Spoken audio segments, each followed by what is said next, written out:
If you are looking for a multi-point door lock replacement for a Caradco door, we can help you find the exact lock that was originally installed by the factory.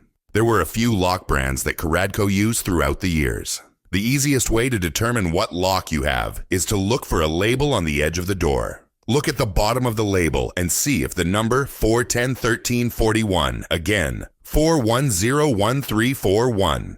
This tells us what series door you have. Now look at the exterior of the door and determine the lever to lock configuration. If the keyhole is above the lever handle, then you have the American key cylinder version handle set and multi-point door lock.